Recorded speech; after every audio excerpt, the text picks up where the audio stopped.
They think now AGI is closed just because of ChatGPT. I think the only reason for that is because they don't really understand the nature of these large language models and their incredible limitations. Welcome back to MLST. Today is a big one. We have Jürgen Schmidhuber, the original gangster of artificial intelligence. Google, Apple, Facebook, Microsoft, Amazon, all of these companies emphasized that AI is central to what they are doing, and all of them are using, in a massive way, these learning algorithms that we have developed in our little labs in Munich and in Switzerland since the early 90s. Basically, the other day was the best day of my life, pretty much. I got to spend 7 hours with Jürgen Schmidhuber. We basically spoke about everything, literally everything, so there's something for everyone in here. The most important thing we did was we felt the AGI together. I've been feeling the AGI since the 1970s. He was feeling the AGI before Ilya Sutskever was even born. Oh yes, this guy is the daddy. So it is much more than just another industrial revolution. It's something that transcends humankind and even life itself. In the not-so-distant future, for the first time, we will have something like animal-like AI. Once we have something like that, it may take just a few more decades until we have true human-level AI. And most of AI is going to emigrate, because most of the resources are far away. And it's not going to stop with the solar system. And within a few tens of billions of years, totally within the limits of physics, an expanding AI sphere is going to transform the entire visible universe. Humans are not going to remain the crown of creation, but that's okay, because you can still see beauty and grandeur in realizing that we are part of a grander scheme leading the entire universe from low complexity to higher complexity. It's a privilege to live at a moment in time where we can witness the beginnings of that and contribute something to it. You know that Jürgen said the future will be much more surprising than most people can imagine.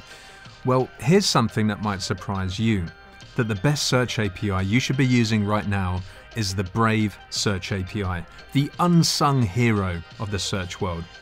Just as Schmidhuber laid out the groundwork for modern AI, Brave is paving the way for a new era of independent, unbiased search.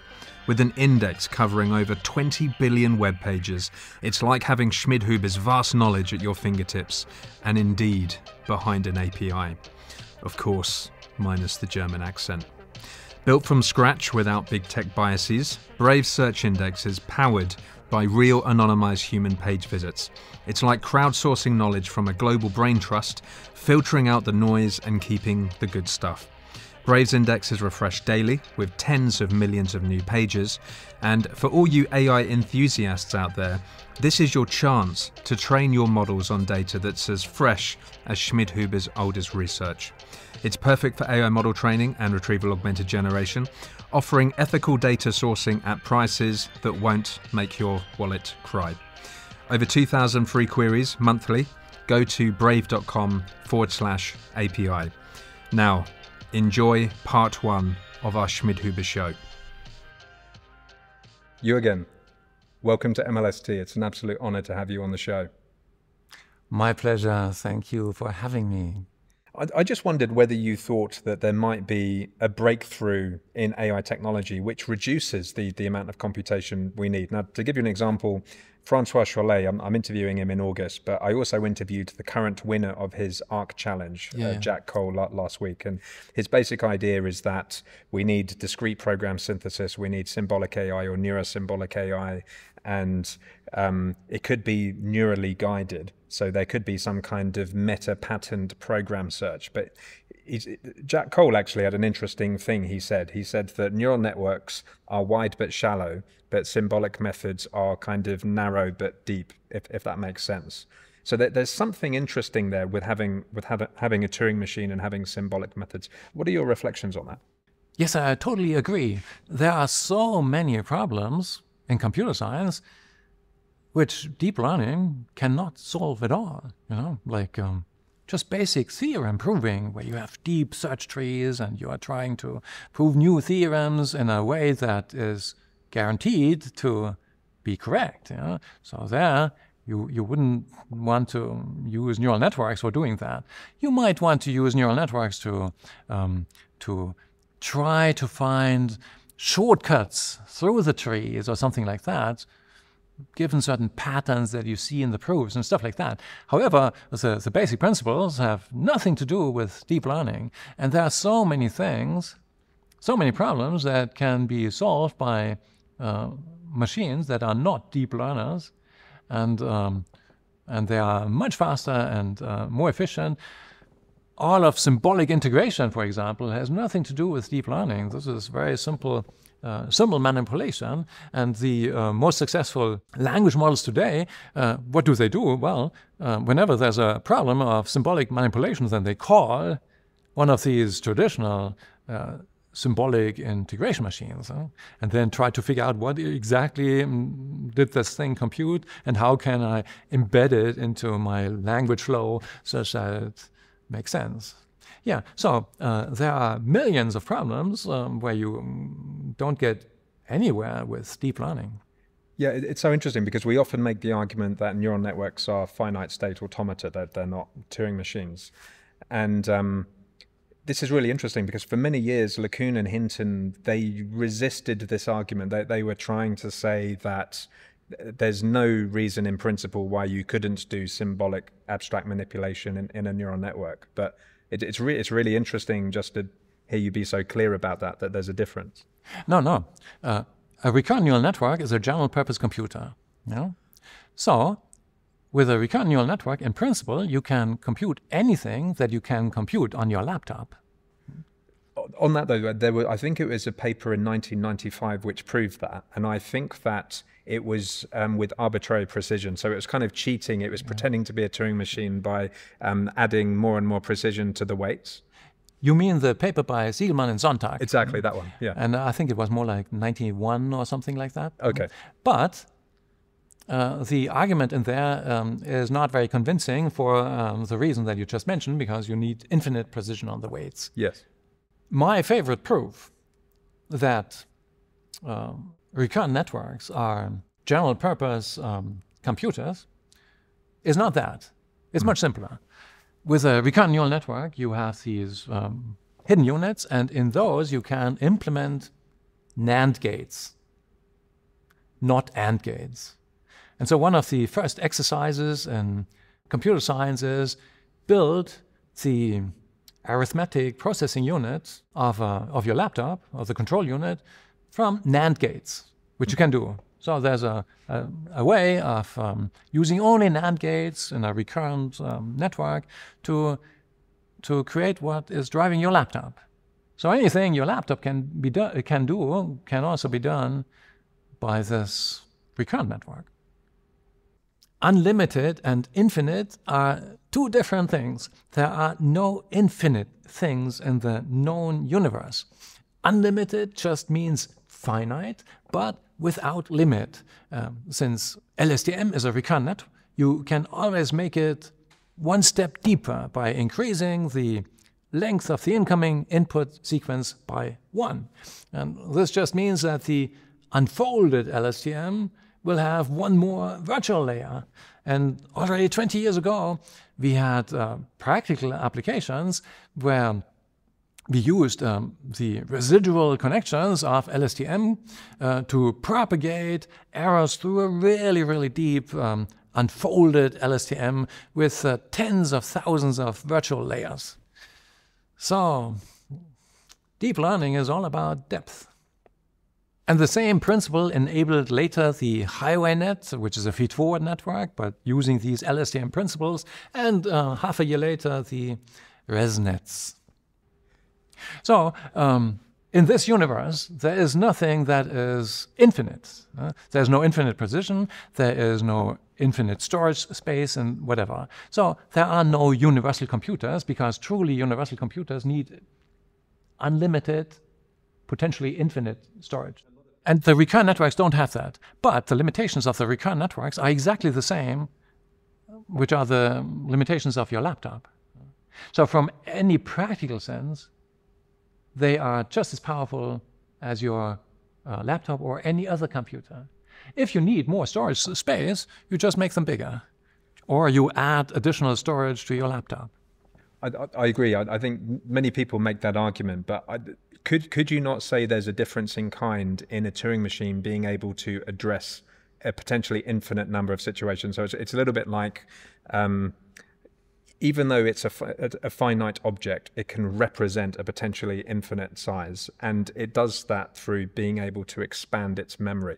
So even though you can just have a huge neural network in it, and if it's big enough, it can represent and perform any computation that my laptop does, doesn't the Turing machine class give us something more? But it's just a theoretical construct, you know. The Turing machine is a variant of what Gödel had in 1931, so where he used also an unlimited storage to talk about proofs, and he showed that there are fundamental limitations to computation and also to AI. How did he do that? Well, he showed that if you look at proofs that can be generated through a computational theorem proving procedure, then there are certain statements that you cannot prove in a given axiomatic system, but you also cannot prove the contrary. So they are undecidable. And suddenly you have limitations of all these logically possible machines where you can really execute the programs that are running and generating the proofs and so on. All of these devices, such as what Gödel had, and then Church in 1935, and Turing 1936, and Post in 1936, all of these are theoretical constructs which have nothing to do with what you can build in this universe, because in this universe, all the computers are finite state automata. Well, final pushback on that, because it sounds like a theoretical, like, why am I making that argument? But a great example is your Python interpreter can interpret an infinite number of possible programs. It's infinite. And a neural network will always be able to recognize a finite number of things that it was trained on. So that's the difference to me. Yeah, but you are talking about this theoretical limit of Python programs, but what you can implement on your laptop is not as general, because most of the possible Python programs you cannot implement on your laptop because the storage isn't big enough. True. And the same is true for Turing machines or for, Gödel codes and all this stuff. So in practice, we are always limited to finite state automata. And the only thing that we can admit is that the finite state automata that are represented by recurrent neural networks sometimes are much more inefficient than other kinds of finite state automata, which are better for, multiplying numbers, or which are better for proving theorems, or which have stacks and stuff like that. Very traditional, but very useful concepts which are not obvious, and where it's not obvious how to implement them in neural networks. In principle, they are all on the same level. Anything that you can implement on any practical computer is not better than a finite state machine. However, most of the practical problems that we want to solve are so simple that the storage limitations don't make a big difference. And we don't have to add storage all the time because the computation expands and the laptop isn't big enough and so on. So we are practical guys, and we are limiting ourselves to those practical problems that can be currently solved through either recurrent neural networks or transformers, which are more limited than recurrent neural networks, or traditional theorem provers. Final pushback. I mean, Hilary Putnam spoke about multiple realizability. So you could represent any computation, for example, with a series of hoses and water pipes and buckets and so on, or, even any open physical system. So it sounds to me like you're talking about multiple realization. Whereas for me, the magic is in kind of representation and generalization. So it's the ability to have a compact symbolic representation of something that could work in potentially infinitely many situations, because surely that is a great form of doing AI rather than memorizing all of the different ways of doing something. Yeah, but it's very hard to draw the line between these things. So remember, before we talked about parity, and we learned, if we didn't know that already, that transformers cannot even learn the logics behind parity, you know? Yeah. So parity, very simple, 0, 1, 0, 0, is the number of 1 bits, odd or even. So questions like that. A recurrent network is a neural network and can easily solve that. Because to solve that problem, well, you have to learn to become a flip-flop. So the way to solve that problem is you read the bits one by one, you know, first bit and second bit, and you have a tiny little recurrent network with one single recurrent connection from a hidden unit to itself, wired up such that whenever a new one comes in, the internal state flips from, you know, 1.0 to 0.0, something like that.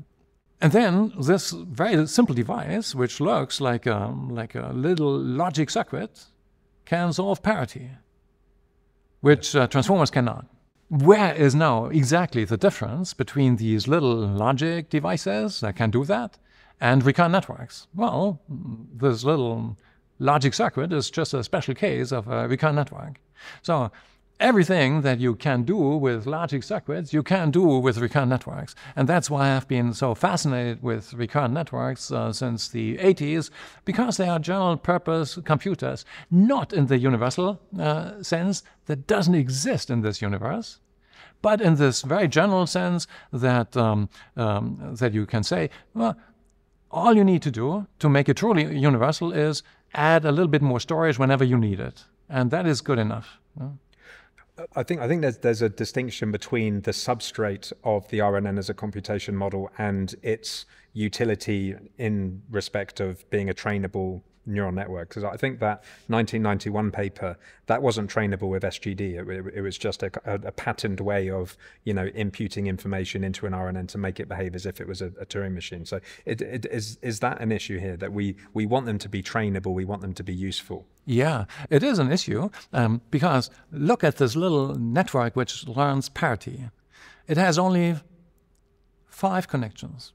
There's the input unit, and there's a hidden unit, and then there's an output unit, and so now we have 2 connections. We have maybe an extra bias weight, you know, coming from a bias unit which is always on, so now we have 3 connections. And we have a recurrent connection from the hidden unit to itself. So how do we learn now from a bunch of training examples, parity training examples, to implement the correct thing? It turns out gradient descent is not very good at that. The best thing you can do is just randomly initialize all the weights between -10 and 10. And then see whether this device now solves parity for your 3 training examples. One has 3 bits length, the other one 15, and another one with 27 bits length.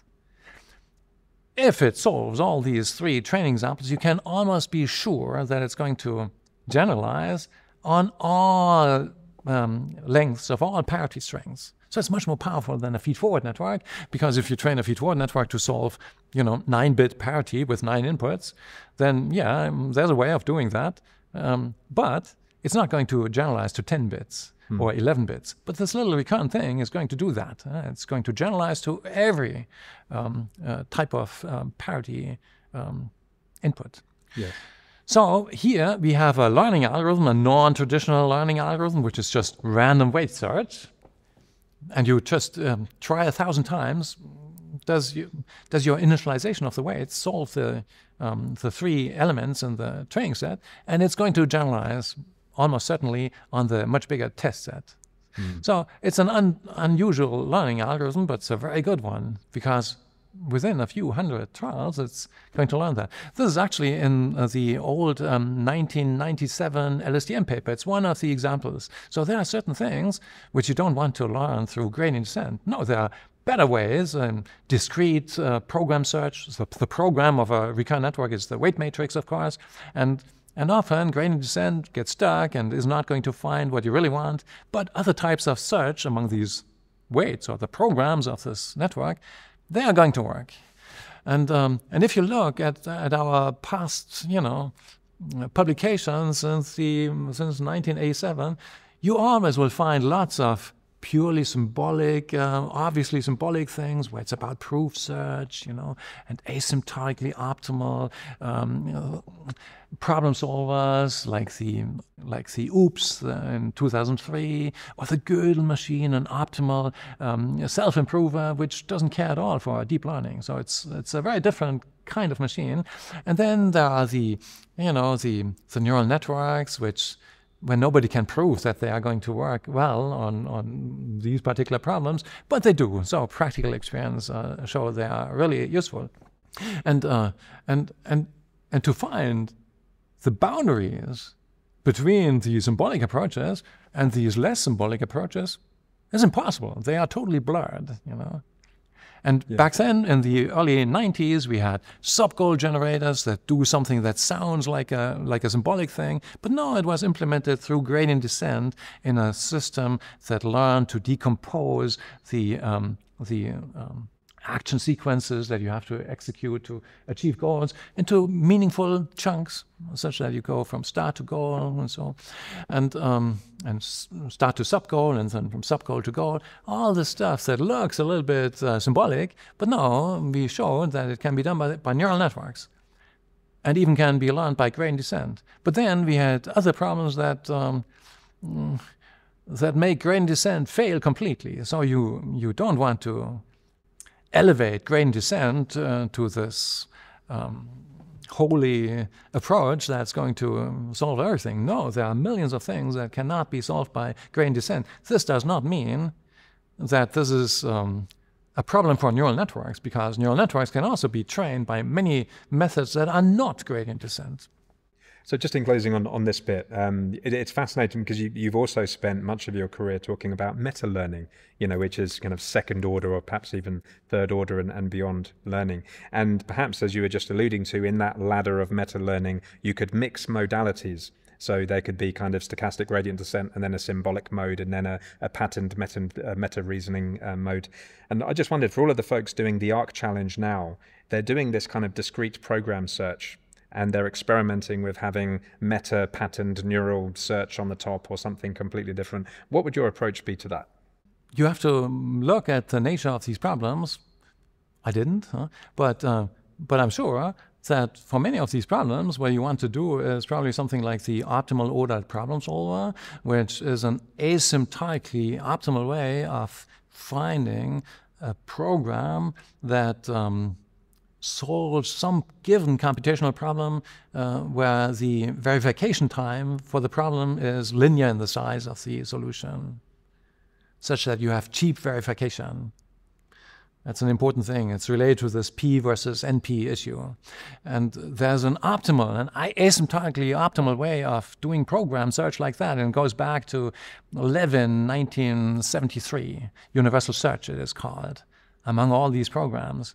And the optimal order problem solver is a curriculum learning approach based on this old method, which always solves a new problem given the programs which are solutions for previously solved problems, and it does that in an asymptotically optimal way. So this method doesn't care at all for neural networks or deep learning. However, it mentions in the paper that you can use neural networks as primitive instructions, and you measure how much time do they consume. So there's an optimal way of running, of allocating runtime to all these programs that you are testing in a way that represents a super strong bias towards the simple and fast programs.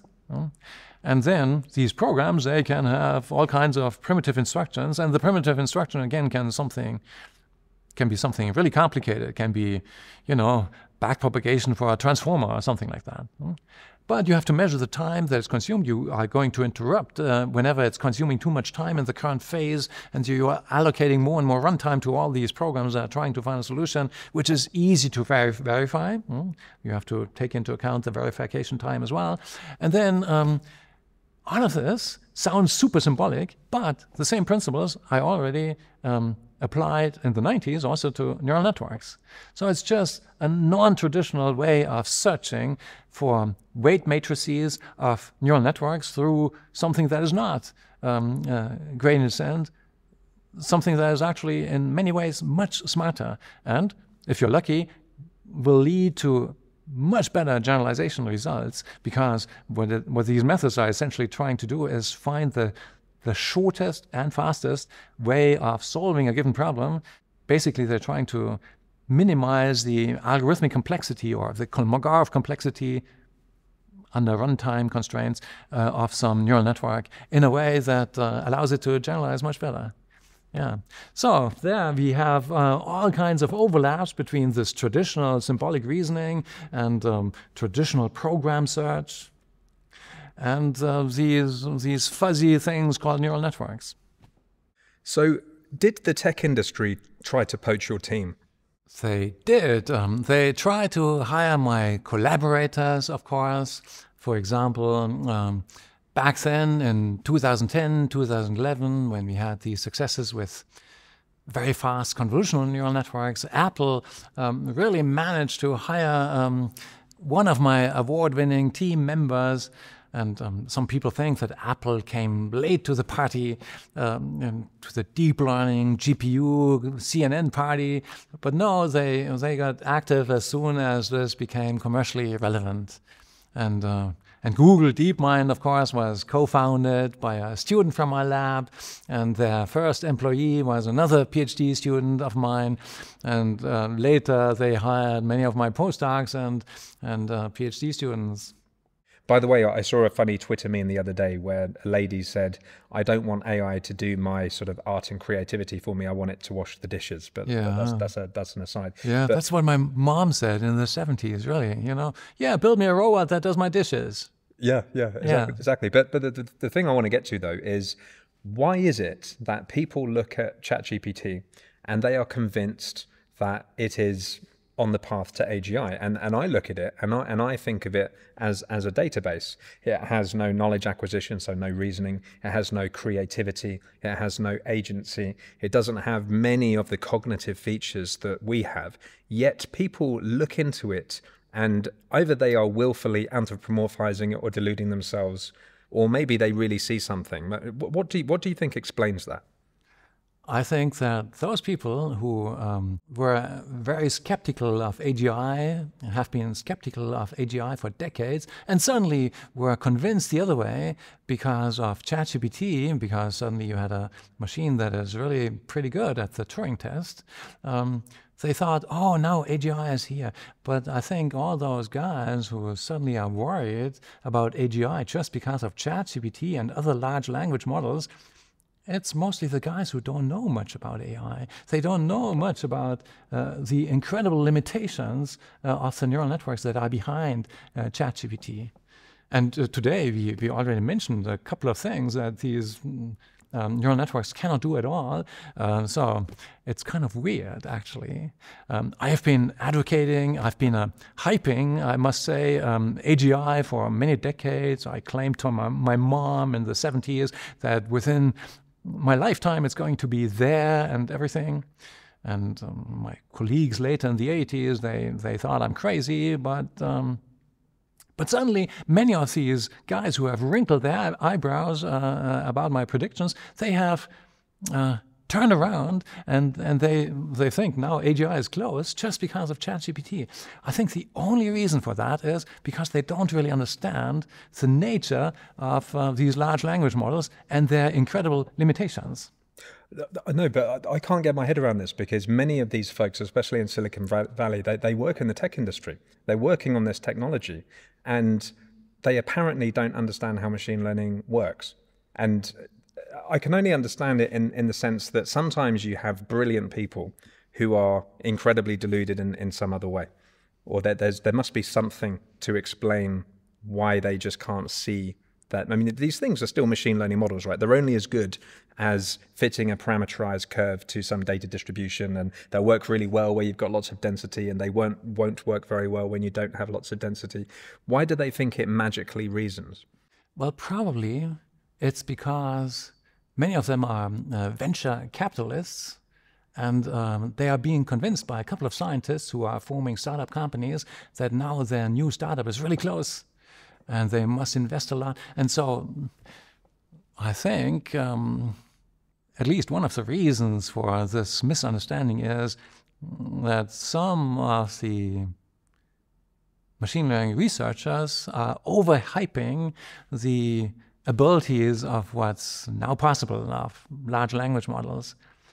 And, you know, the venture capitalists, they don't really have any idea of what's going on. They just are trying to find out where to put their money and are willing to jump on any additional hype train.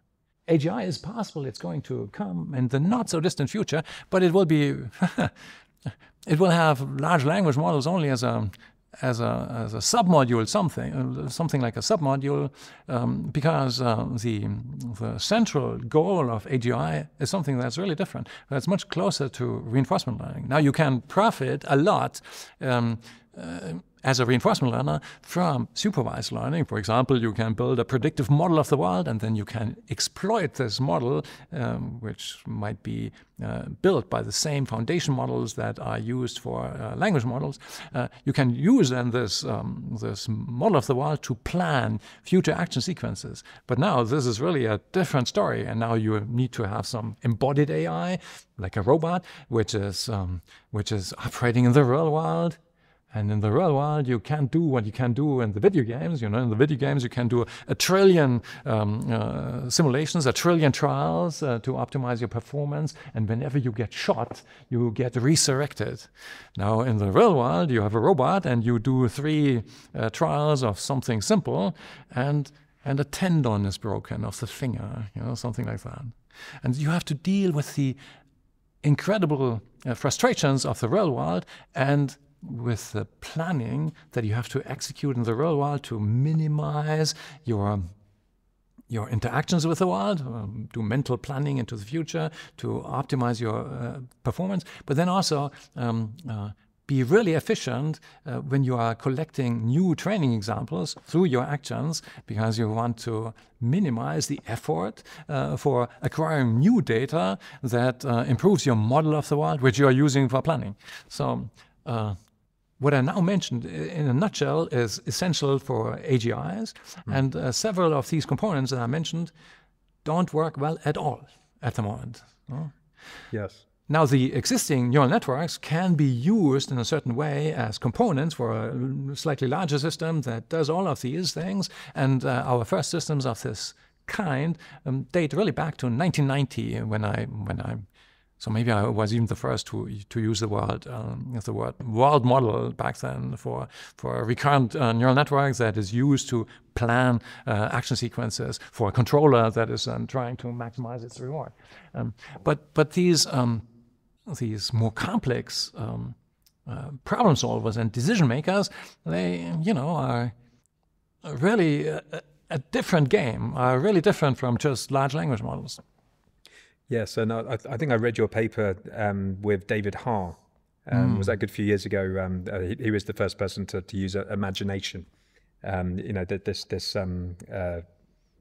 model-based reinforcement learning for playing computer games. But that's a bit of an aside. I guess my point is that right now, in Silicon Valley, you can earn an incredible amount of money and have very high status for training neural networks with 1,000 lines of code, and it's easy. And why would they bother doing anything else? Because it works so well. And again, this is an example where you've already done the work. A third of a century, you've already thought about the next step and the next step, and they simply, I don't know whether they're just deluding themselves. I mean, why aren't they just doing the hard work? Maybe it's because life is too easy just saying that this is AGI now.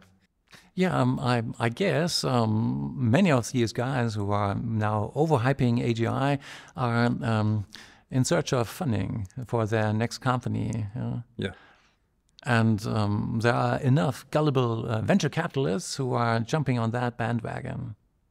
On the other hand, it's also clear that the techniques that we currently have, in principle, they are good enough to also do the next step, which is far beyond pure language models. And the same techniques, as I mentioned, that you can use to create language models can also be used to create models of the world. And then the important question is, how do you learn to use this model of the world in a hierarchical, efficient way to plan action sequences that lead to success. So you have a problem that you want to solve. You don't know how to solve it. There's no human teacher. Now you want to figure out through your own experiments and through these mental planning procedures how to solve that problem.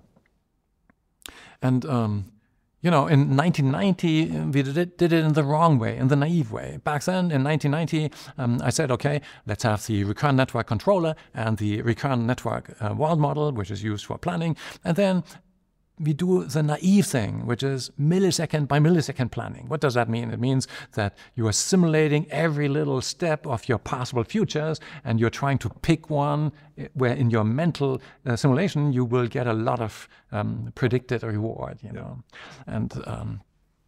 And that's silly. That's not what humans do. So when humans have a problem, like how do I get from here to Beijing, then they decompose the problem into sub-goals. And they say, okay, first thing, so they are not going to plan like this. They are not going to say, okay, first I activate my pinky and then the other fingers, and I'm going to grip my phone, and then I'm going to call this taxi station and do all these things. No, they just have a high-level internal representation of call the taxi, then at the airport check-in, then for 9 hours nothing is going to happen until you exit in Beijing and so on. So you are not simulating millisecond by millisecond all these possible futures. Most of current reinforcement learning is still doing this step-by-step simulation. For example, in chess or in Go, you really do Monte Carlo sampling along these possible futures and pick one that seems promising. And your world model is improving over time, such that if you make wrong decisions, at least the world model gets better, such next time you can make better informed decisions. Yeah, but even back then in 1990, we really said, okay, this is not good enough. We have to learn subgoals. We have to decompose these long sequences of actions into chunks. We have to decompose the entire stream of inputs into chunks that somehow belong together, you know, and are separated in a way that indicates that the abstract representations of these chunks should should be different for this kind of sequence and for this kind of sequence, but they are similar for these certain sequences. And then you can use these adaptive subgoal generators, which we also had in 1990, to put them together in a new way that efficiently and quickly solves your problem, because you are referring to subprograms that you already have learned, like going from here to the taxi station and stuff like that. So we had that, but it was not smart enough in comparison to what we then did later in 2015, when we had better ways of using these predictive world models to plan in an abstract way. So in 2015, I had this paper on learning to think, which I still think is important today. And I think many people who don't know it should probably read it. So what is this 2015 paper about? It's about a reinforcement learning machine, which again has a predictive model of the world. And the model is trying to predict everything, but we are not really interested in everything. No, we are just interested in these internal representations, which it is creating to predict everything. And usually it cannot predict everything because the world is so unpredictable in many ways, but certain things can be predicted, and these internal representations, some of them become really predictable. And that's why, and it includes everything that you can imagine. So if you, for example, have to predict this pixel correctly, maybe it depends a little bit on something that happened 1,000 steps ago. So these internal representations of the prediction machine, they will take that into account over time. And so these internal representations, they will convey information that is relevant for the world and for this particular pixel, but in general. And so now you want to plan in a smarter way. How do you do that? Well, the controller has to solve a certain task, maximize its reward, and instead of using the model of the world in this millisecond by millisecond fashion, instead it should ignore all the stuff that is not predictable at all and just focus on these abstract, predictable internal concepts. And which are those? Well, answer, the controller has to learn which they are. And how can it learn that? Well, what can it do? You can give it extra connections into the world model, and it can learn to send in queries. The queries are just number vectors, you know. In the beginning, it doesn't know how to send good queries into this world model. And then something is coming back from the world model, because you wake up some internal representations, and stuff is coming back. And the connections that send in the queries and interpret the answers, they belong to the controller. So they have to be learned through whatever the controller is doing, reinforcement learning or something like that. And so now the controller is essentially learning to become a prompt engineer. That was my 2015 reinforcement learning prompt engineer, which learned to send in data into the world model and then get back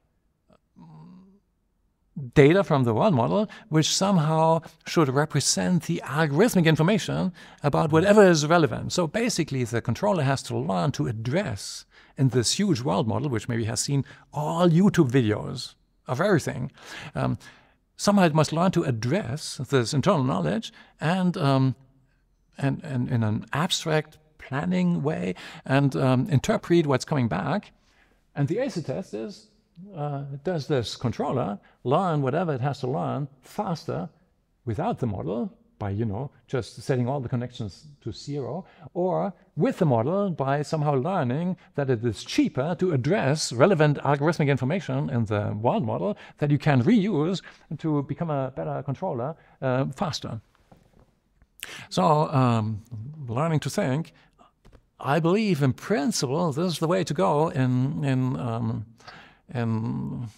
robotics and reinforcement learning robotics and all these fields that currently do not work well. Yeah. Could I play back a couple of things there? Because the kind of the abstract principle you were just talking about is very similar to generative adversarial networks in the sense that you're playing this game and you're trying to increase the algorithmic information or the information conversion ratio. But what you were saying before is really interesting, and I understood it to be coarsening or abstractions. And one interesting thing, as you said, is you could start off in the micro action space, or you can move towards the action abstraction space, where you're actually learning patterns in action space. And this makes sense because when you're driving a car, for example, you think about the macroscopic, you ignore the leaves on the road, you're thinking about the big picture, and you have this kind of coarsening, this resolution jumping, you know, depending on how you think about the problem. And as I understand it, you're learning to think, your controller pattern that you just described is kind of modeling that process. Yeah, so the controller there is just trying to extract the algorithmic information of another network, which could have been trained on anything. For example, as I mentioned before, all possible YouTube videos. So maybe among the billions of YouTube videos, there are maybe millions of videos where people are throwing stuff.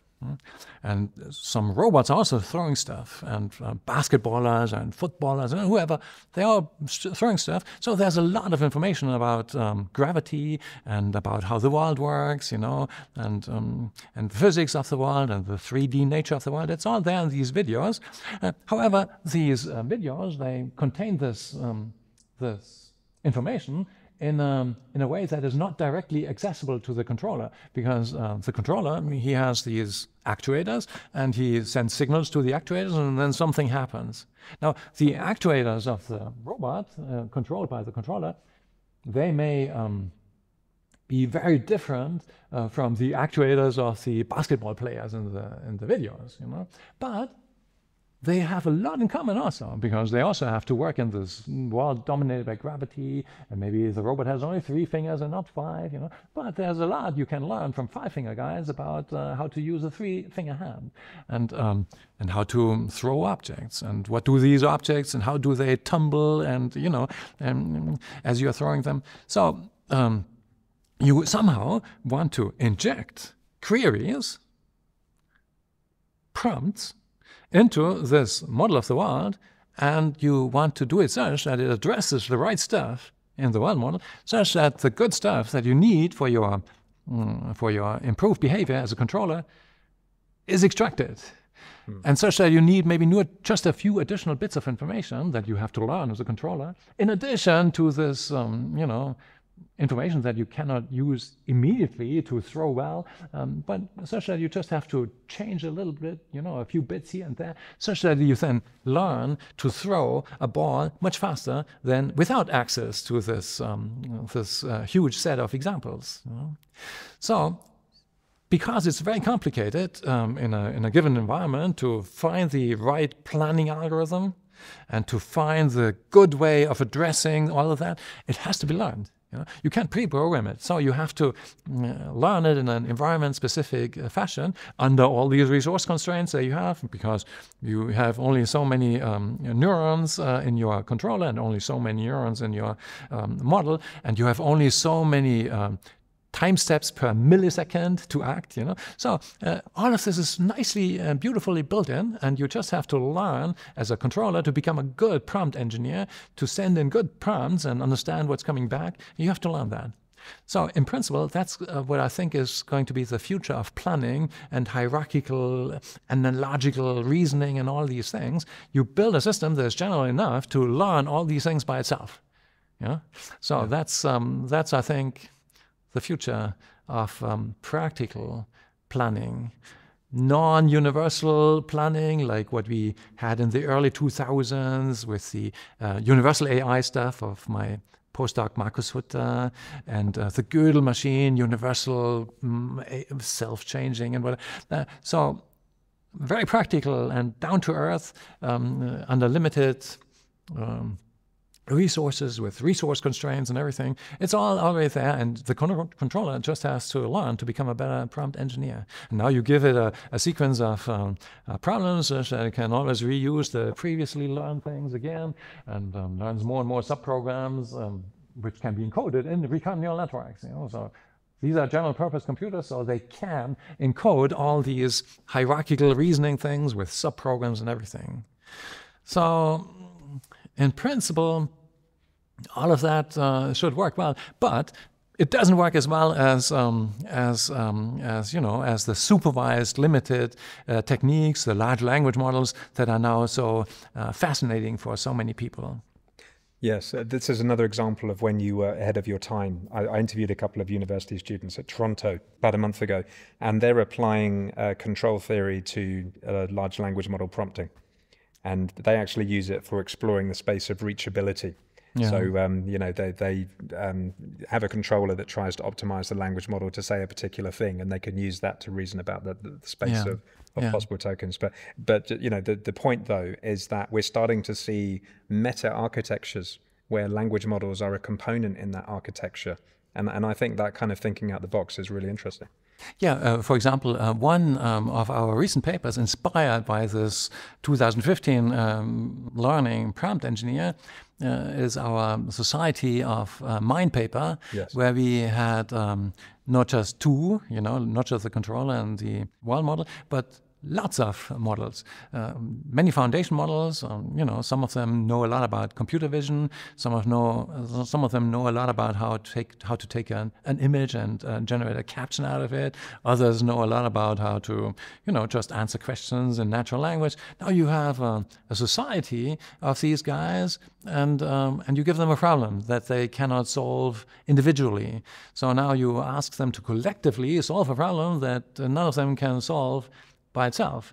And so what do? Well, they start becoming prompt engineers for each other, and they have something. They conduct something which we call it a mindstorm. A mindstorm, because these natural language-based society of mind, well, the members of the society of mind, they are interviewing each other, and what would you do, and what do you suggest should we do? And then there are different types of societies. For example, we had monarchies where there's a king, a neural network king that decides based on the suggestions of the underlings what should be done next. And then we had democracies where you have voting mechanisms between these different guys. And so they have all their ideas and put them out there on the blackboard, and they consume all the ideas of the others and come up with a solution in the end that often is pretty convincing. So in all kinds of applications like generate a better design of an image that shows that, or manipulate in a 3D environment the world such that you achieve a certain goal, stuff like that. That works well in a way that opens a whole series, a whole bag of new questions, like, is a monarchy better than a democracy? If so, under which conditions, and vice versa, stuff like that. What interests me about that is, I mean, I think that knowledge acquisition is a really important thing. And when you look at how we do it, for example, I'm building a startup, I'm building a YouTube channel, I'm learning how to edit videos and do audio engineering and so on. There's so much trial and error, because reasoning and creativity and intelligence is about being able to have that flash of insight and compose many bits of knowledge that you already have in this incredible way. And when you see it, you go, you have this aha moment and you can't unsee it. Yeah. And it now changes the way that you see the entire world. But sometimes there's an aha moment, but sometimes through our collective intelligence, people are just trying lots of different things and we're sharing information and evaluating. And then this new thing happens, this creative insight, and then it changes the whole world and we use that knowledge and share it. So it's an interesting process. Yeah, it does. And you can have an aha moment also based on something that somebody else discovered, you know? Yes. When Einstein discovered a great simplification of physics through the general theory of relativity, many people were fascinated and had these internal joy moments once they understood what was going on there. You know? So suddenly the world became simpler through this insight of a single guy, which quickly spread to I don't know, billions of guys. And now what happened there? What we had there was a moment of data compression in a novel way. And in fact, all of science is a history of data compression progress. So science is not what I proposed in 1990, where you just had these generative adversarial networks, where the controller is just trying to maximize the same error functions that the prediction machine is trying to minimize. You know? So the errors of the predictor are the rewards of the controller. That's a quite limited artificial scientist. What you really want to do is this. You want to, as a controller, you want to create action sequences, which are experiments that lead to data that are not just unpredictable and surprising in that sense with high error for the model. No, you want to create data that has a regularity in it that the model didn't know yet. What does that mean, a regularity? It always means that you can compress the data. So let's take my favorite example, videos of falling apples. Somebody generated through his actions, through his experiments, these videos of falling apples. And it turns out these apples, they all fall in the same way. You see 3 frames of the movie, and you can predict not everything, but many of the pixels in the 4th frame.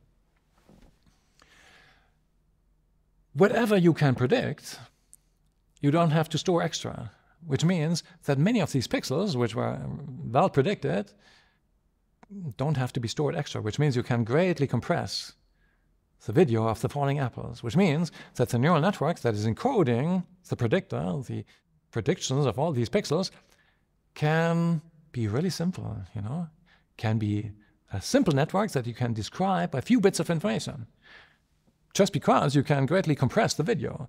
Because if you know gravity, you can greatly compress the video.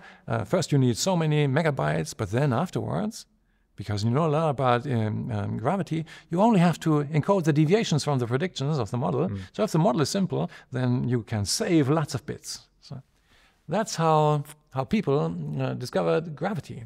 Yeah, the example you just gave with the apple is really interesting because it made me think of the spectrum of memorization and generalization again. So in deep networks, we do these inductive priors, and they take the form of symmetry and scale separation.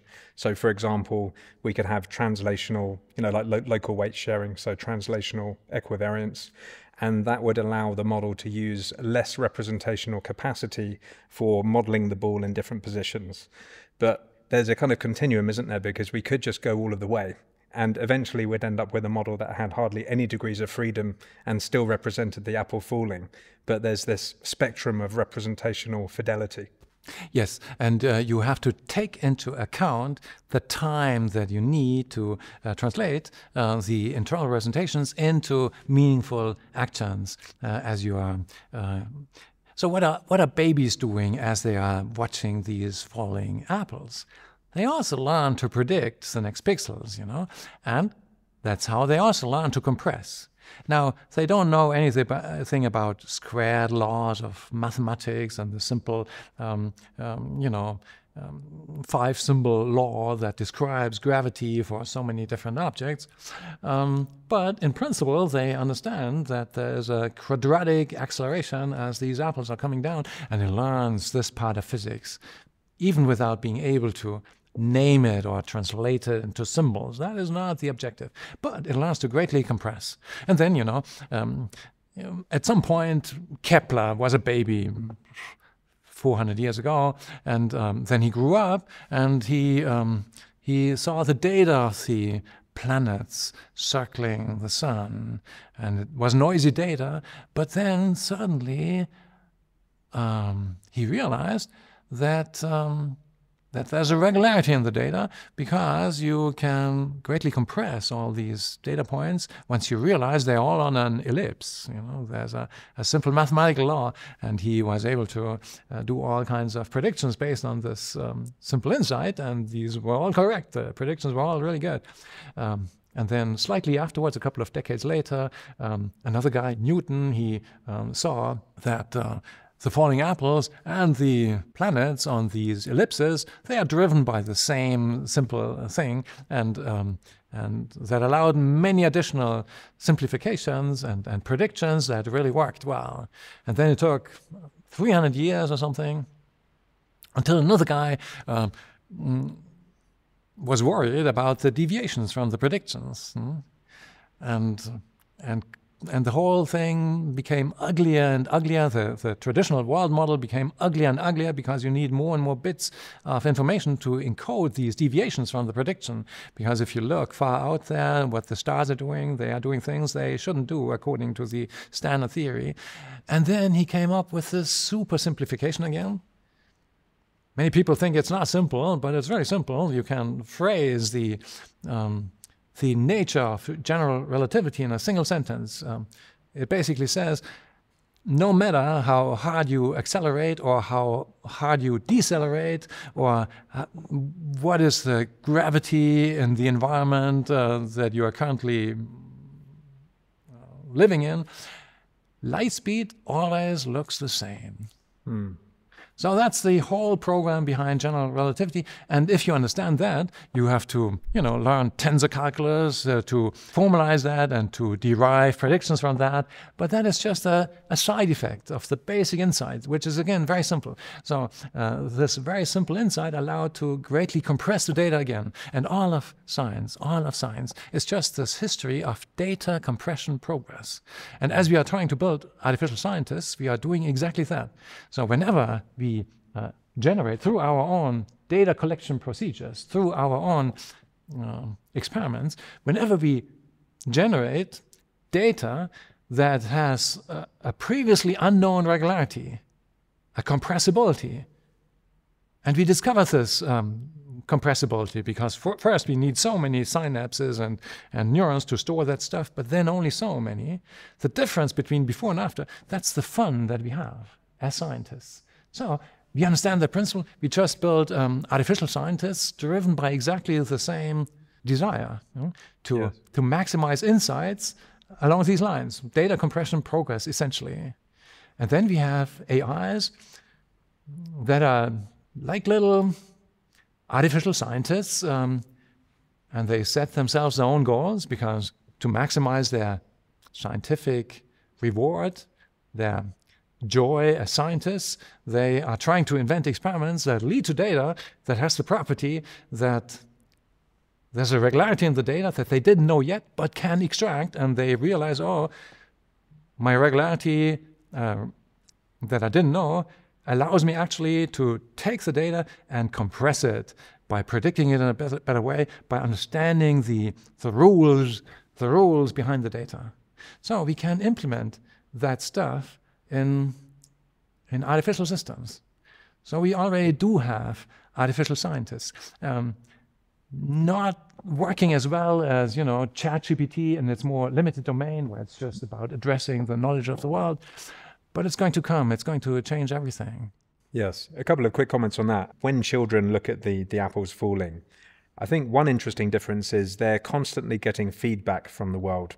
And that allows them to build quite local models, because they'll have lots of prediction errors, but they'll be constantly updating the models, so it kind of doesn't matter, which then makes it seem all the more impressive that we can be mathematicians and scientists and we can build increasingly abstract models. Yeah. And that abstract analogy making that you were talking about, so we see the apples falling, we see the movements of the stars, and then we do this meta analogy, which is gravity.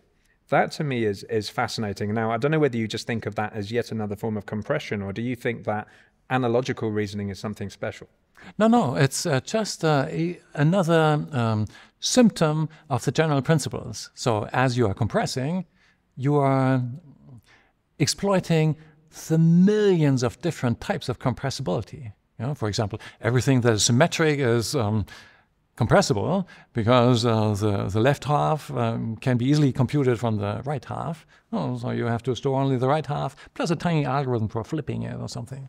And there are many additional types of compressibility.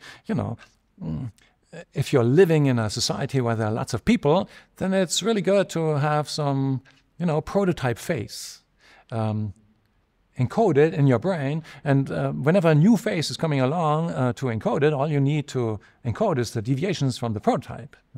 So that allows you to greatly compress. And there are millions of ways of compressing things.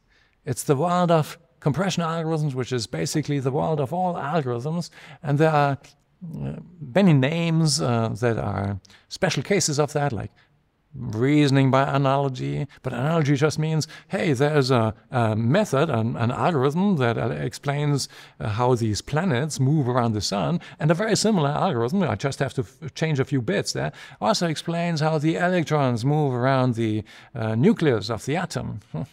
So there's a lot of shared algorithmic knowledge between these atoms and the planets.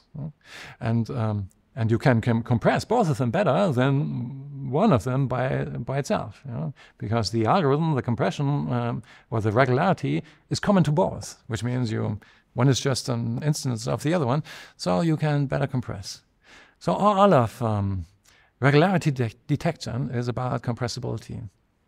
It's not quite true, because you also should take into account the time that you need to compress and decompress as you are doing practical applications. But we are doing that also. So we have systems that do all of that. I'll take all of that into account in a good way.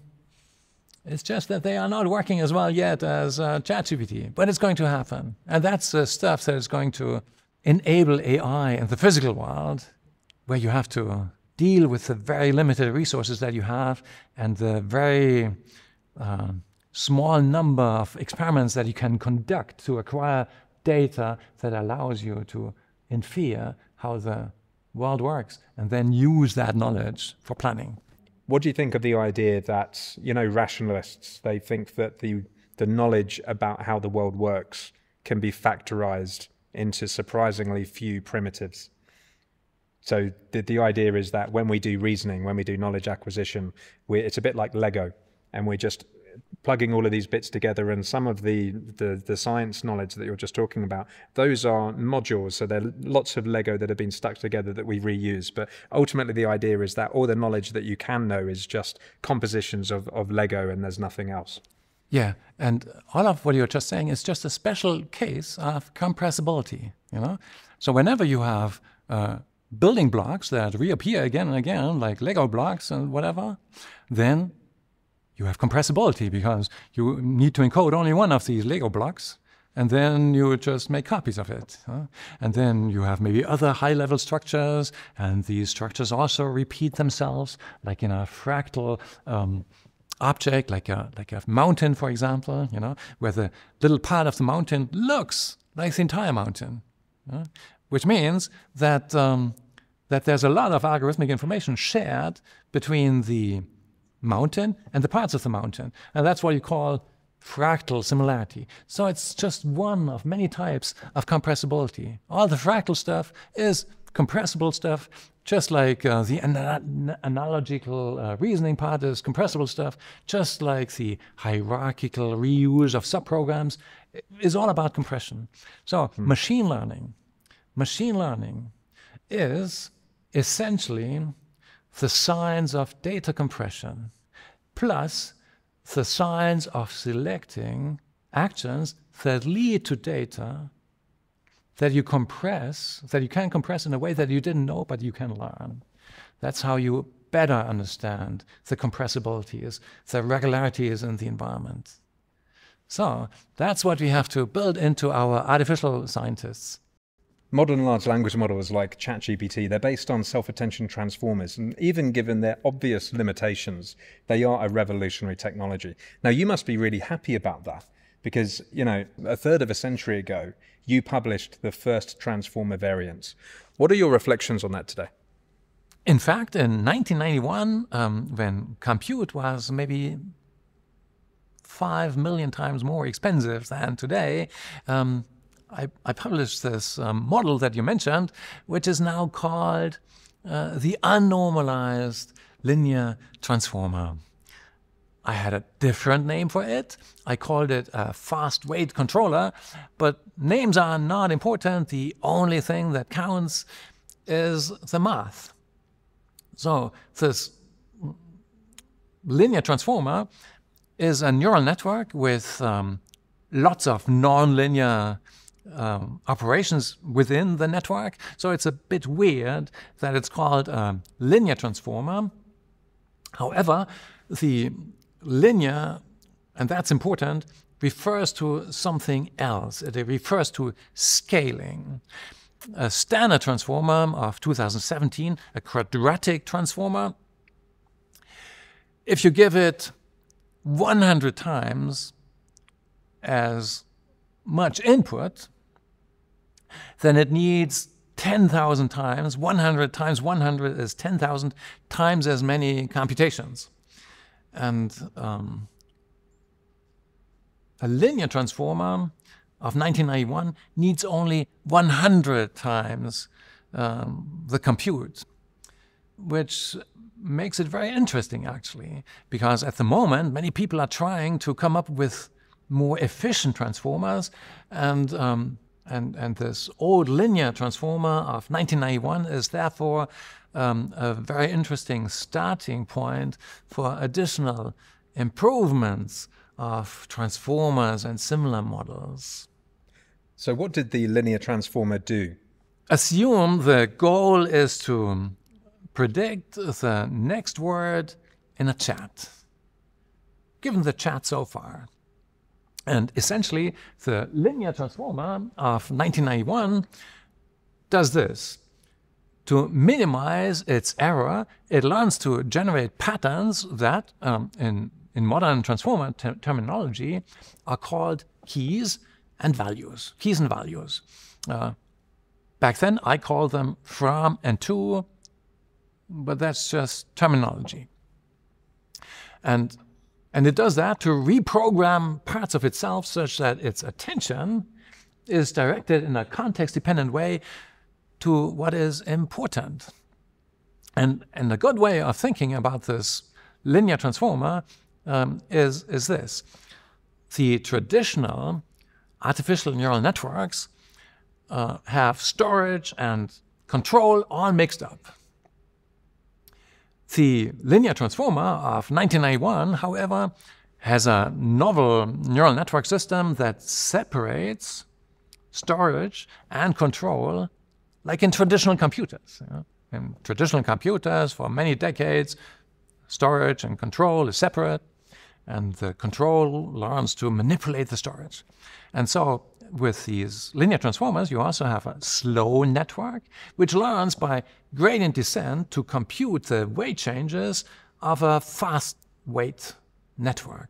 How? It learns to create these vector-valued key patterns and value patterns and uses the outer products of these keys and values to compute rapid weight changes of the fast network. And then the fast network is applied to vector-valued queries which are coming in. So essentially, in this fast network, the connections between strongly active parts of the keys and the values, they get stronger and others get weaker. And this is a fast weight update rule which is completely differentiable, which means you can propagate through it. So you can use it as part of a larger learning system which learns to backpropagate errors through this dynamics and then learns to generate good keys and good values in certain contexts such that the entire system can reduce its error and can become a better and better predictor of the next word in the chat. So sometimes people call that today a fast weight matrix memory, and the modern quadratic transformers, they use in principle exactly the same approach. You mentioned your fabulous year 1991, where so much of this amazing stuff happened, actually at the Technical University of Munich. So ChatGPT, you had invented the T in the ChatGPT, the transformer, and also the P in the ChatGPT, the pre-trained network, as well as the first adversarial networks as well, GANs. Could you say a little bit more about that? Yeah, so the transformer of 1991 was a linear transformer, so it's not exactly the same as the quadratic transformer of today. Oh, okay.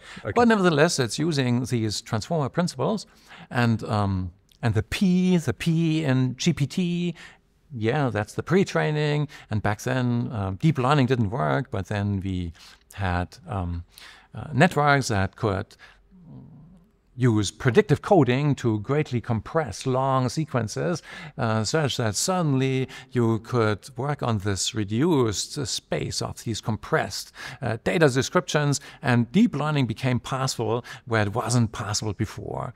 And then the generative adversarial networks also in the same year, 1990 to 1991.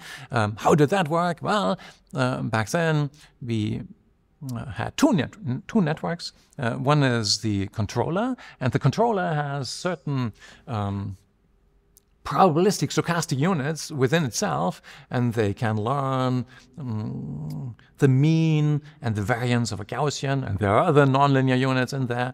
And then it is a generative network that generates outputs, output patterns. Actually probability distributions over these output patterns. And then another network, the prediction machine, the predictor, learns to look at these outputs of the first network and learns to predict their effects in the environment. So to become a better predictor, it's minimizing its error, predictive error. And at the same time, the controller is trying to generate outputs where the second network is still surprised. So the first guy tries to fool the second guy, trying to maximize the same objective function that the second network is minimizing. So today this is called generative adversarial networks, and I didn't call that generative adversarial networks, I called it artificial curiosity, because you can use the same principle to let robots explore the environment. Controller is now generating actions that lead to behavior of the robot. The prediction machine is trying to predict what's going to happen, and it's trying to minimize its own error. And the other guy is trying to come up with good experiments that lead to data where the predictor, or the discriminator as it is now called, can still learn something. It's a bit like artificial capitalism in a way. But I also wanted to talk about LSTMs, because those also have their roots in that fabulous year, 1991. Yes, the LSTM in principle dates back to 1991, and back then my brilliant student Sepp Hochreiter, he wrote his diploma thesis, July 91, I believe, something like that, and And this technique wasn't called LSTM yet, but the basic principles were already there, because the problem with deep learning back then was that the gradients of these error signals, as you're trying to propagate error signals back, they vanish. So that's called the vanishing gradient problem. And Sepp, in his diploma thesis, identified that problem, and then he came up with a solution, which is residual connections. Today, people call it residual connections. Back then, it was called the constant error flow. And that's the principle that allows recurrent networks to become really, really deep. And then in 1995, I came up with this name LSTM, but that's just a name, and the important thing is the math. And finally, our 1997 paper on LSTM really has become the most cited AI of the 20th century. The most cited AI paper of the 20th century. What are your reflections on that? Yeah, that's pretty cool. The LSTM has become really popular. Just look, for example, at Facebook. At some point, Facebook used LSTM to make more than 4 billion translations per day. Compare that to the most successful YouTube video of all time. It's a song called Baby Shark.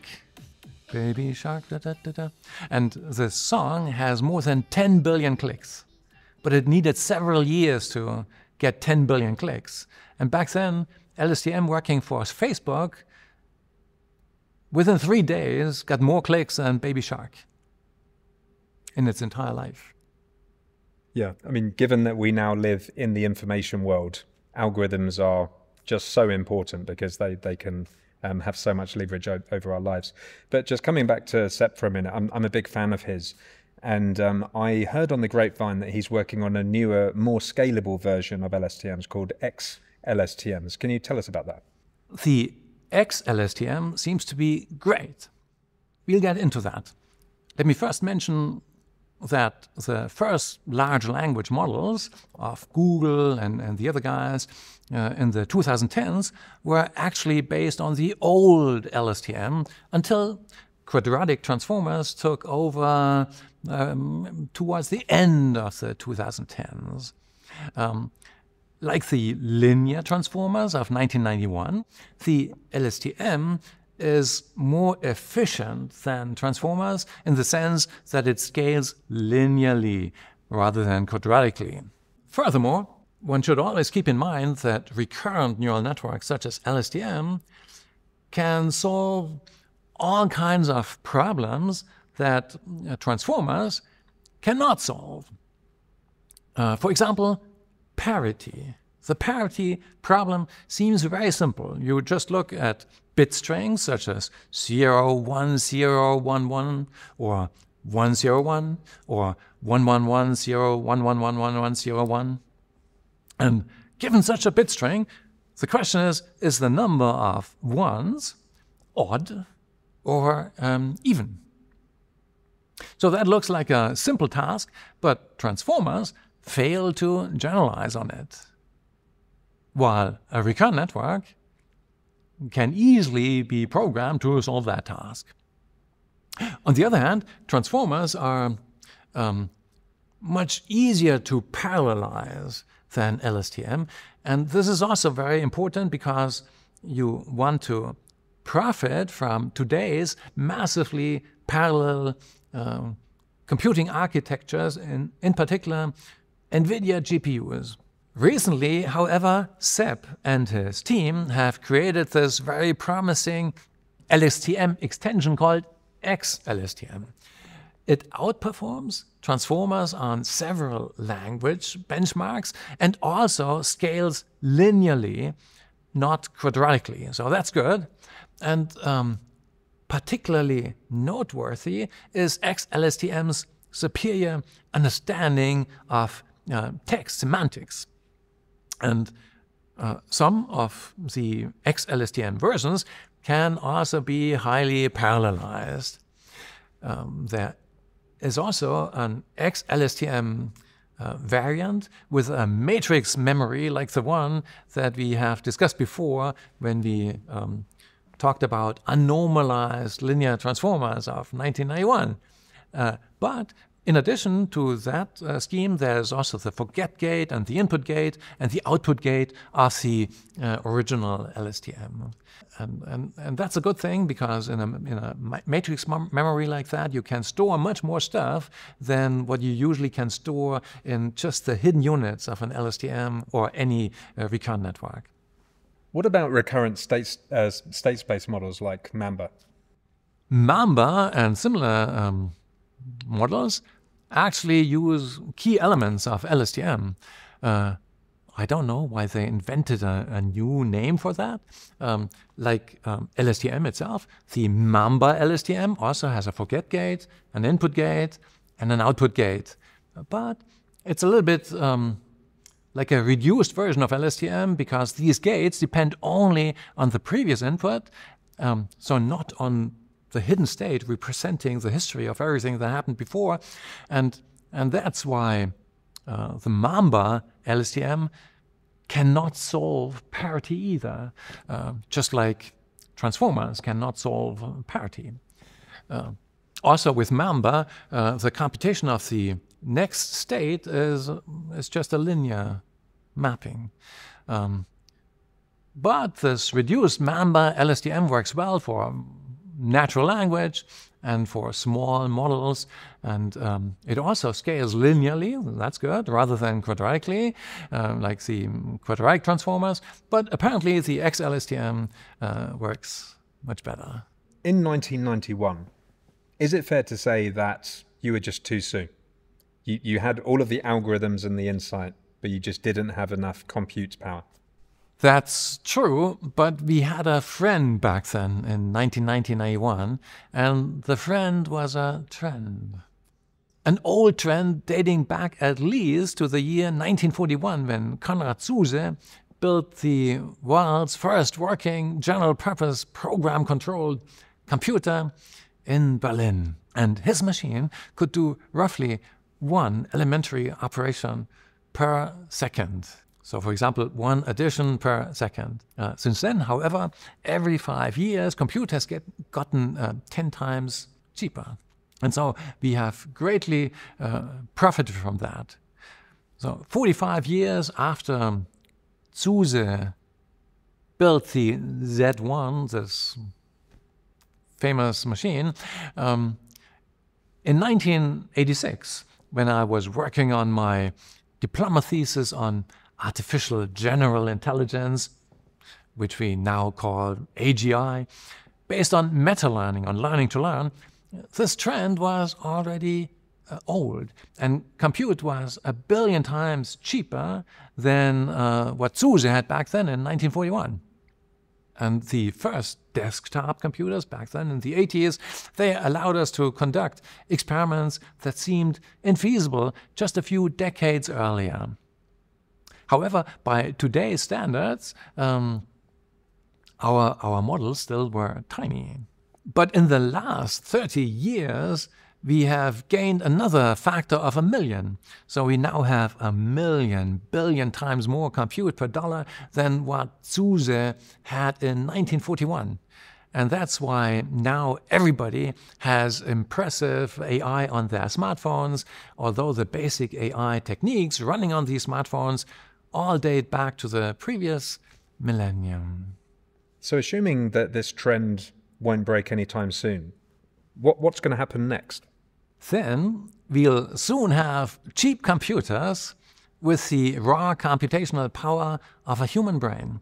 And a few decades later, of all 10 billion human brains together. Our collective human intelligence is probably limited to fewer than 10 to the 30 meaningful elementary operations per second. Why? There are 10 to the 10 people almost, and none of them can do more than 10 to the 20 elementary operations per second. Probably just a fraction thereof, because while I'm talking to you, yes, I have 100 billion neurons, but only a few million of them are really active. all of humankind cannot compute more than 10 to the 30 operations per second. So will this trend go on forever? It can't go on forever because there are physical limits. There is this Bremermann limit discovered in 1982, which says with 1 kilogram of mass, you cannot compute more than 10 to the 51 operations per second. I have a kilogram of matter in here for thinking, and it's just a tiny, tiny fraction of that. Nevertheless, as soon as you have reached this limit, then the acquisition of additional mass to build even bigger computers cannot proceed in an exponential way because we have this 3D nature of our universe, and so we will have a polynomial growth factor afterwards as we are trying to expand into space and use more and more of these kilograms out there for building better computers. So if I understand, your LSTM was also used for language models by many of the tech giants, Apple and Microsoft and Google. Is that true? Yeah. Many of these original language models, they started as LSTM-based systems. For example, there was this thing, Microsoft Tay, I think was the name, and it was a chatbot basically, and it kept learning, and soon some of the users realized that you can retrain it to make it some sort of Nazi, and they quickly abandoned that one. But, that's how it started. As I mentioned before, LSTM actually doesn't have certain limitations that you have in transformers, but you cannot parallelize it as well, except that there are now new things such as XLSTM. Now, we were hinting to this a little while ago, but there's actually a striking similarity between the LSTM and the ResNet. So we were talking about, they now call it the residual stream, this idea of kind of sharing information between the layers. And it actually bears striking resemblance to one of your earlier papers, which was called the Highway Net. Could you tell us about that? Yes, we published the Highway Network in May 2015 with Rupesh Srivastava and Klaus Greff, my students. And the ResNet is basically a highway network whose gates are always open, always 1.0. So the ResNet was published half a year later. And the highway network has the residual connections of the LSTMs, or the recurrent LSTM, but the highway network is a feed-forward network. And that's what allowed it to become really deep. And the highway network also has the gates of the 2000 LSTM. So this combination was the basis for the highway network. And if you open the gates, then it's a ResNet. One thing that I'm curious about is the role of depth in deep learning models. I mean, I recently interviewed Daniel Roberts from MIT. He wrote the deep learning theory book, and I also interviewed Simon Prince, who just put a great textbook out on deep learning. And it's quite mysterious because, in the infinite width in shallow networks, they can still presumably represent any computable function, but depth does something very interesting. It seems a bit mysterious. What's your take on it, and why is it useful? Yeah, I think you are referring to this old Kolmogorov-Sybenko theorem or something, which shows that if you have enough hidden unit, if you have enough hidden units, then a single layer is enough to implement any piecewise continuous function in a neural network. But then, of course, you need maybe really many hidden units, and that means you need a lot of weights. And then the more weights you need, the smaller your chance of generalizing, because what you really want to find as you're trying to solve a problem, you want to find the simplest solution to that problem. You want to find the simplest neural network that can solve that problem. And in our world, the simplest neural network that can solve that problem is often deep. Especially when it comes to temporal processing, and that's why you can have very simple recurrent neural networks that are really, really deep as they are memorizing things that happened 1,000 steps ago, but you need it only 1,000 steps later to compute the correct target value. Yeah, so there's a spectrum between memorization and generalization, which is a bit like what we were talking about earlier with the difference between FSAs and Turing machines. So this universal function approximation theorem basically said that you can approximate a function with a piecewise linear function to arbitrary precision based on how many basis functions you place. But the magic of deep neural networks is that we're moving into this regime of generalization, which is being able to represent more possible future situations using much more abstract representations. Yes, and basically it all boils down to compression. So if you have a huge network with only one single layer, but lots of units and lots of weights, then you have lots of parameters, and you need a lot of information to encode all these parameters. If, however, your problem can be solved by something that has maybe 20 layers, but all of them are really tiny, and then you have only very few weights, and you maybe don't need many bits of information to encode them, then, of course, in the sense of Occam's razor, that's much better, because then you will have a rather small, albeit deep network that is working well on your training set, and you can hope it's also going to generalize much better on your test set. Interesting. That Daniel Robert guy from MIT, in his theory, he took into account the aspect ratio of a neural network, which is to say the relationship between the width and the depth. And he was looking at the training dynamics. So he was modeling it as a, like a sort of renormalization group. And he found that there was a kind of criticality, that you could find an optimal configuration of a neural network based on the width and the depth and the initialization to give optimal training dynamics. And that's actually an interesting thing to think about, because there aren't many grand theories of deep learning. But I just wondered if you were familiar with that, or just thought about some of the theories. I'm not familiar with that particular paper, but the way you phrase it, it seems to be conditioned on the traditional learning algorithm, which is gradient descent, right? Yes. So generally speaking, often you want to have another learning algorithm which is very different from gradient descent, as you are trying to find a really simple solution, as you're trying to find a short program that computes the weights of the network that is solving the problem. And we have many, many publications since the early 90s on exactly that. So you want to compress the networks, you want to find networks that have low Kolmogorov complexity, low algorithmic information content. That is, the program that generates, that computes this network should be as small as possible.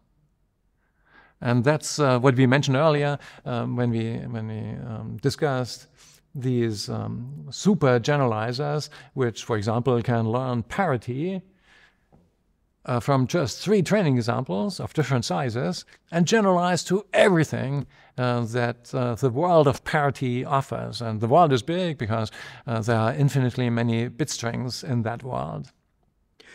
So just to play that back, because I think that's a very interesting insight for the audience. You said the program which generates the neural network should have as small as possible minimum description length. That's right, yes. So it reminds me of something I first did in 1994. And the paper was called Discovering Solutions with Low Kolmogorov Complexity. And then 1997, Discovering Neural Networks with Low Kolmogorov Complexity. And there I didn't use gradient descent. No, I used the principles of optimal universal search to find neural networks that work on the training set, and it turns out they generalized on the test set in a way that is completely impossible for traditional neural networks. Why? Because the search was in program space, so symbolic program space. Now we are back to symbols versus subsymbols. So that was in the space of assembler-like programs, and the outputs of these programs were weight matrices of neural networks. And now you want to solve a problem, and you want to find the shortest program that computes the weight matrix of such a neural network. And we did. And using this concept of universal search, which allocates a lot of runtime to programs that are short and fast, we were able to generalize in a way that is infeasible for, gradient-based neural networks. Back then it didn't scale so well, but we have to go back to that stuff because now we have 1 million times more compute for the same price. So given, as you say, your algorithms are now on pretty much every smartphone, who funded it? Funding was mostly provided by European taxpayers. I acquired public funding from Switzerland and Germany and the European Union in general during the so-called neural network winter of the 90s and early 2000s, trying to keep the field alive a bit when very few people were interested in neural networks. In particular, I had a long series of Swiss science national foundation grants on LSTMs and those generative adversarial networks and related topics. In all of those previous examples you gave, they were examples of supervised learning, where the label was generated by a human. Now, since 1987, you've been working on a much more general version, reinforcement learning, where you don't have an explicit teacher. Tell me about that. If you want to solve AGI, you basically have to work on reinforcement learning. When there's no teacher, when the system itself explores the world and learns how it works, and then learns to solve all kinds of problems without human feedback. For example, in 2007, with my former PhD student Dan Wiestra and other members of the team, we had something that is called policy gradients, which is a reinforcement learning method applied to LSTM, which often is used in a supervised setting, but you can also train it through other methods, through policy gradients, and then you can do reinforcement learning in these complex settings where you have to memorize what happened in the past. You don't see any longer what happened back then, so you have to have a memory. And 1,000 steps later, maybe it's important to compute an action which is going to make you survive in a video game or something like that.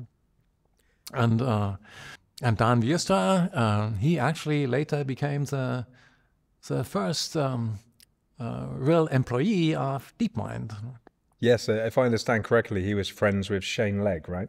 Yes, Shane Legg, another PhD student from my lab, working with Markus Hutter, the genius behind AIXE and Universal AI, mathematically optimal Universal AI, back then working on my grants on Universal AI. Shane Legg, he is a co-founder of DeepMind, and then probably the next best thing was to have Dan in the team. So can you tell me more about policy gradients for LSTMs? Policy gradients for LSTMs have become really important. For example, in 2019, DeepMind beat a pro player in the game of StarCraft, which is much harder than chess or Go. You know, in chess you have just a little 8x8 tiny little field of input data, and that's all you need to know about the possible next moves and the best possible moves. But in video games, you have to memorize what happened in the past, and is there some enemy hidden behind the corner there, and he's going to shoot me as soon as I move over there because I lost him out of sight and stuff like that. And also in 2018, OpenAI used policy gradient trained LSTMs to have the best results in the Dota video game. So that was an LSTM with about 84% of the total parameter count, a couple of additional networks, and Bill Gates called that a huge what he said, a huge milestone towards advancing AI or something like that. Yeah, so policy gradients for LSTM, even after the success in supervised learning for transformers and everything, very remarkable. It's really interesting, actually, because based on what you've said, it sounds like the major AI labs, so the open AIs and the deep minds and so on, you've had your hands all over the technology that they're using. Yeah, it is clear that they are imbued with our DNA.